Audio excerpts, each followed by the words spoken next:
kama tu naweza ruhusu tu nisiingie social media, kama tu hata watu wanajua, wakikuja kwa room ya Betty nilikuwa hivi, karibu ni fight na mtu, usimpige picha, usijaribu kumpiga picha, kwa sababu alikuwa anataka ajiheshimu mpaka wakati wake wa mwisho, na alikuwa ananiambia usiwache mtu asinipige picha in this situation. Na wakati tulilipa 260, nikafika hapo 6 nikakuta wamechukuliwa, wameingia, na hapo ndipo niliona Betty yuko sawa, kwa sababu alikuwa anarudia kitu moja, I want brand, nataka damu, a positive, hivyo ndivyo alikuwa anarudia. Nikaona huyu Betty si mwenye ndiacha usiku na ni mgonjwa sana.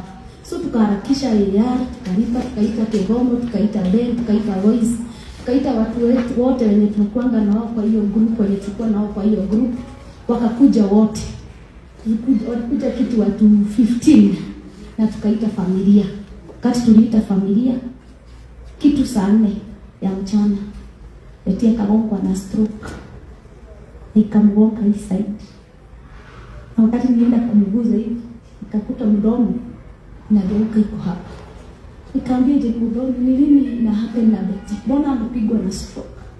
Tukaambiwa ana bleed kichwa. Sasa hapo ndio tulijua ugonjwa wake already imekuwa serious. Chua na bleed ndani ya kichwa na akona clot na mambo imekuwa mabaya. Sasa hapo ndio tulisema aingie ICU, na akaingia ICU. Tulikaa hapo the whole day. Tutoka hapo saa 3 ya usiku, mnajua hivyo.